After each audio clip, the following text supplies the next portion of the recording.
Now let's go over the things that you should not do with your skin. There is a huge difference between a slight tingle and burning. A tingle is borderline a tickle, and your skin should not be turning bright red or feeling itchy or like it's on fire. If this happens, you have to get cool water.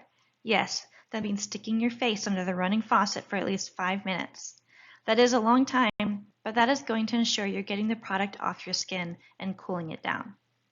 If you are getting a professional treatment and you feel burning, tell the professional because it is a sign of an allergic reaction. Be adamant. Do not risk permanent skin damage over a facial treatment, even if it was expensive. A lot of things might be common sense to you. If you have a bad feeling, trust that instinct. Regardless of what TikTok says, never use a physical exfoliant scrub the same day you shave. It doesn't matter what order you do them. They're both dangerous together. Both remove a layer of skin and leaves a perfect surface to get abrasions and cuts, which can also lead to infections. Scrubs can be so rough on the skin, many dermatologists are actually against them. As we discussed already, there are many safe alternatives that have been laboratory tested for safety. Rubbing alcohol is not an astringent or a toner. I know you want to draw out that pimple, but you risk over-drying and removing all natural oils. You need some of that because your body produces it as a protection. When you over-dry, the body freaks out and might start producing even more oil, to an excessive amount. Mouthwash is for your nasty breath, not your skin. Hand sanitizer is, wait for it, sanitizer for your hands. It does not replace soap and water. I could get into the microbiology of that, but that's a different direction than we're headed today. Putting food on your face is nasty. Plus, with the rising costs of food, why would you waste it? If you are not going to eat those avocados, give them to me because they're one of my favorite foods. My mom said this all the time, but usually she wasn't specifically referring to skincare. She was just referring to following what everyone else does because it's a trend or popular. Toothpaste is for your teeth. Work on cavity prevention and find something else for those pimples. Mineral oil should never be used on human skin. Yes, I'm calling out baby oil.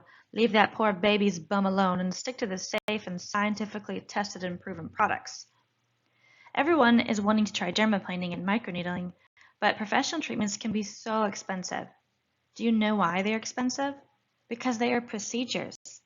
Dermaplaning is not just shaving your hair. The trained professionals are actually removing a layer of skin with the right skills to avoid cutting too deep. They are also using medical grade blades.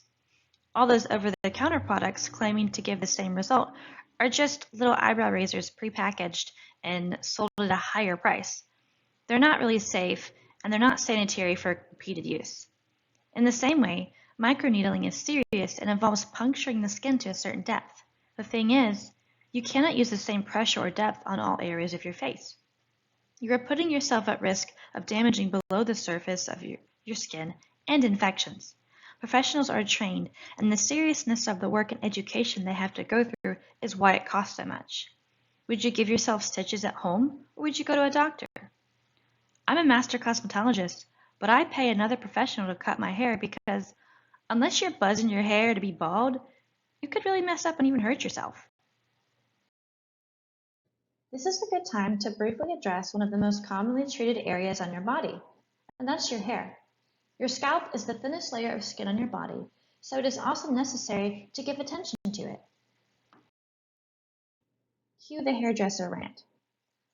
Oil on your scalp is natural. It helps to protect your hair and scalp, so you do not have to scrub your hair squeaky clean. You shampoo your hair when the oil gets heavy, so this can vary from person to person. You only need enough shampoo to cover the surface of your scalp. And yes, you can rinse and repeat for heavier buildup. You will actually use less product than you realize. I can go more into depth in this if needed. Just reach out to me. Just like your face, moisture is needed, but this type depends completely on your individual scalp. Some people only need to condition a few times a month and shampoo every day, while others need to condition more than they shampoo and skip several days in between. For the majority of people, I recommend to have days where you just wash with water. That means to just rinse your hair with clean water and not add any shampoo or conditioner. This enables your natural oils to be distributed through your hair. This also makes it so you don't need to put as much condition in your hair, and you only really need to condition on the ends of your hair anyway.